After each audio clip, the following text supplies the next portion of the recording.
Vamos a hablar de educación y con alguien muy especial. Primero fue ministro de Educación de 2 gobiernos seguidos y sobre esa experiencia ha escrito un libro que se llama Estamos tarde. Hay sentimientos parecidos al de nuestro programa, Nunca es tarde. Y hay que agradecer al High Festival, que fue hasta hace unos días en Arequipa, que lo trajo para presentar el libro, porque él vive fuera, donde se dedica a un alto cargo en el Banco Mundial. Es el director para el desarrollo humano para Latinoamérica y el Caribe, y antes lo fue para todo el mundo. Fue el director global de educación. Nomás. Gracias por acompañarnos, Jaime Saavedra. Un gusto estar acá, Fernando. Jaime, tu libro se llama Estamos tarde porque es una reflexión sobre que en la educación, por más que tengamos la receta, la voluntad política, siempre vamos a estar tarde para la generación que en estos momentos está estudiando, ¿no? Y a lo más los cambios que hagamos serán para las del futuro. Pero con la pandemia estamos aún más tarde después de la pandemia, ¿no? Sí, lamentablemente la pandemia ha sido el shock más grande que ha sufrido la educación, no solamente en el Perú, sino en todo el mundo y en América Latina, de los últimos 100 años, ¿no?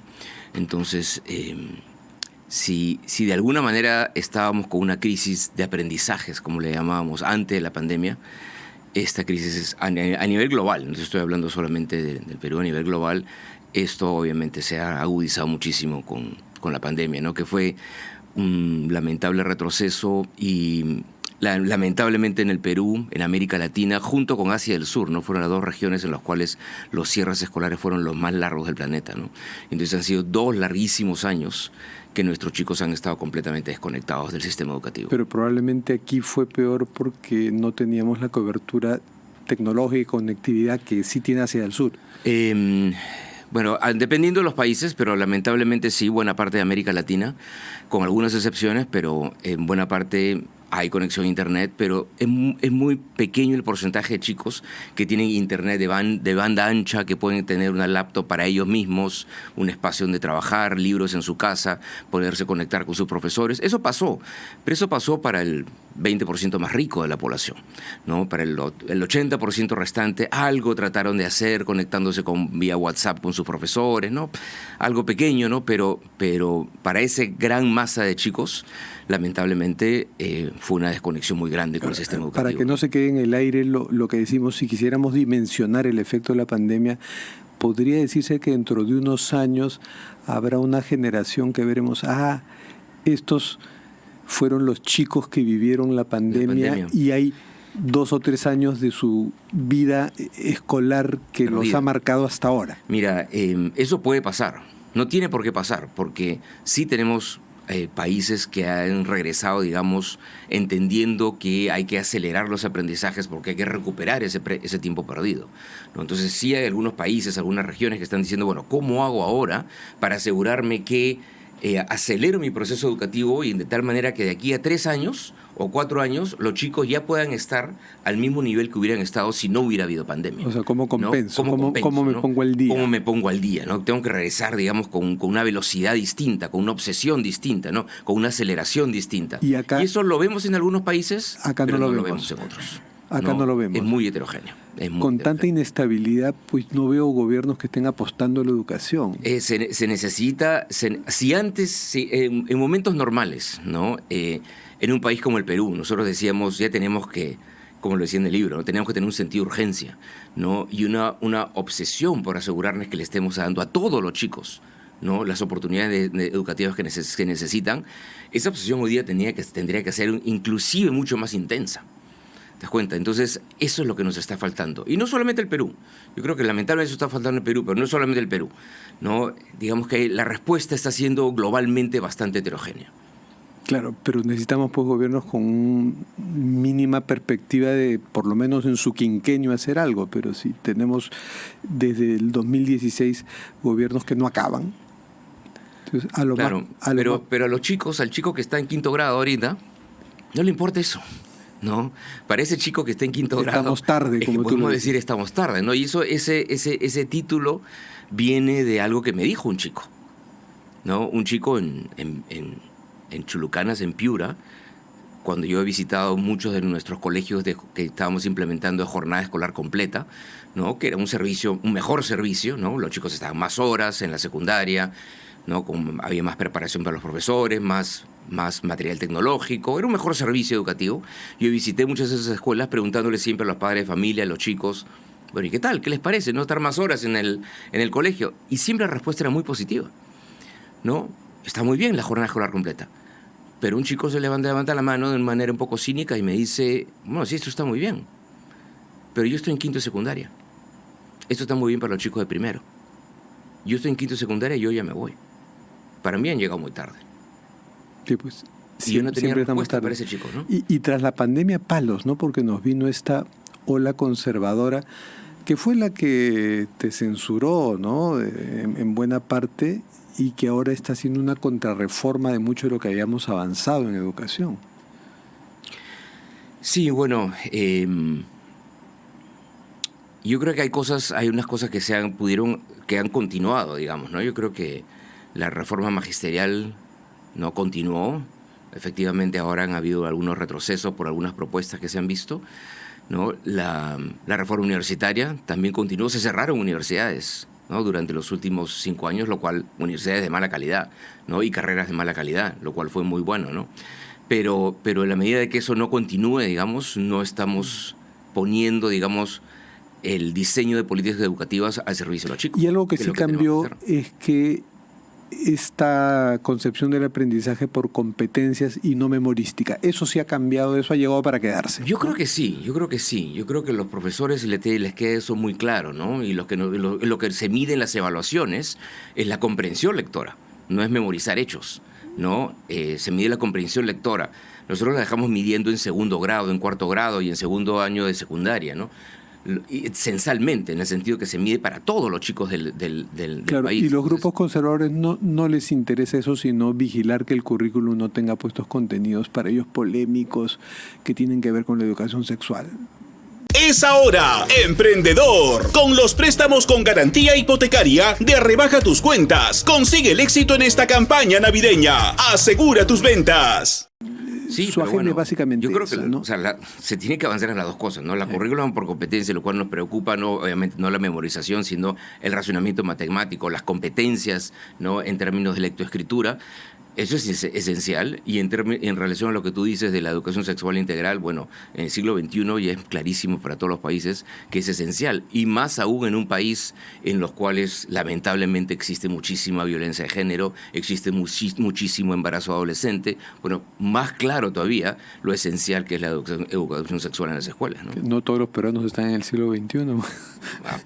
Es posible, es posible. Mira, mañana hay un paro nacional decretado por el SUTEP y tú en tu libro dices algo que debieran oírlo y leerlo todos los profesores, que los salarios de los profesores están muy retrasados en el Perú y que eso tiene que ver con la baja calidad de la enseñanza.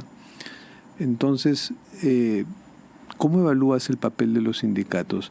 ¿Han ayudado a que sus salarios se incrementen o sus posiciones políticas tal vez no ayudaron a andar junto con la reforma y pugnar junto con el Estado por aumentar sus salarios? Mira, yo creo que finalmente sí hubo una asociación muy buena con los maestros en general, ¿no? En el sentido que cuando se aprobó la ley de reforma magisterial y se implementó la ley que implicaba un conjunto de evaluaciones a los docentes para que ingresaran a la carrera o para que ser promovidos en la carrera, los maestros participaron masivamente, ¿no? Habían evaluaciones en las cuales participaban 200.000 maestros simultáneamente, ¿no? Sí, coincidió con la reforma. Siempre, obviamente, hay críticas, ¿no? Y cuestionamientos, ¿no? Y propuestas, pero el SUTEP, digamos que todos esos maestros que participaban pertenecían al SUTEP.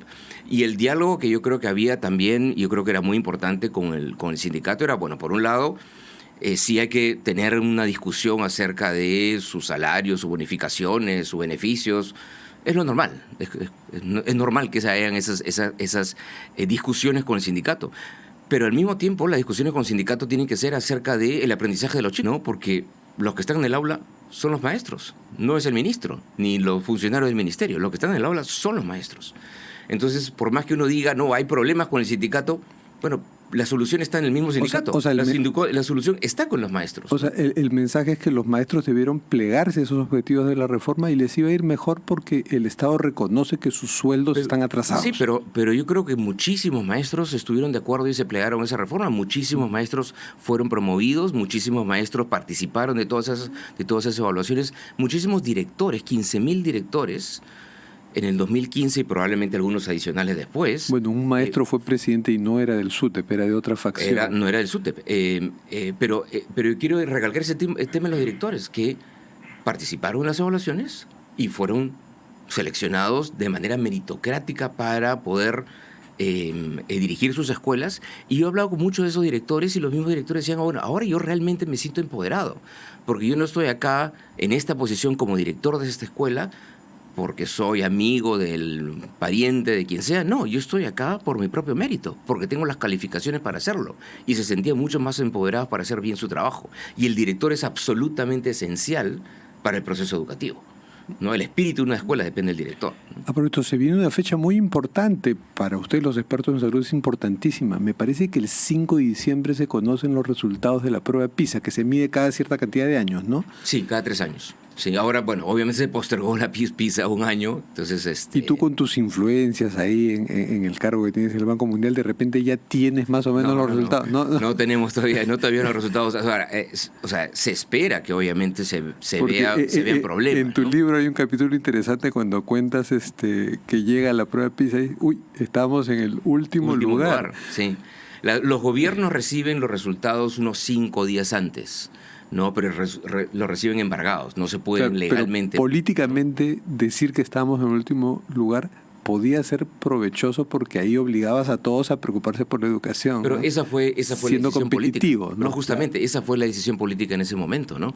Sabiendo que estábamos últimos, han habido otros países que han dicho, no, lo que pasa es que esta es una prueba organizada por la OECD, y es para países industrializados, no refleja la cultura de nuestros países, sí. y le quitan validez a esos números. Y permíteme comentarte y preguntarte por otra decisión política, no tuya, sino de Fuerza Popular, cuando te censuraron. Y lo pregunto porque es una reflexión importante en tu libro, ¿no? Y para muchos en ese momento empezó un poco a joderse el país, cuando censuran a Saavedra. Y la propia Keiko Fujimori en más de una oportunidad ha pedido disculpas por esa censura y reconocer que fue un error. ¿A ti alguna vez ella se ha comunicado contigo o simplemente...? No, yo no he tenido ninguna digamos, involucramiento con nada político en el Perú después que salí del... Pero sí conocías que ella se había pedido disculpas en más de una entrevista. Sí, lo leí obviamente en el periódico. ¿Y crees que es eso sincero? No lo sé, pero no, yo prefiero no hacer ninguna declaración que tengan tintes políticos dado el más allá de lo que sí está en el libro, que es muy sincero. El libro es muy factual y en verdad no me meto mucho con los temas políticos, ¿no? Me meto con los temas de política educativa, ¿no?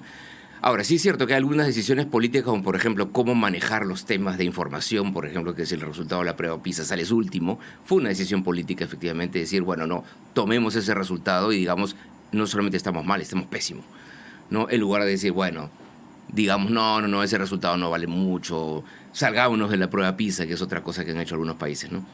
Pero aparte de eso, ya no estoy involucrado en temas políticos. Muchísimas gracias, Jaime, y espero que te tengamos por aquí pronto de nuevo. Te agradezco mucho. Éxitos en el Banco Mundial. Muchas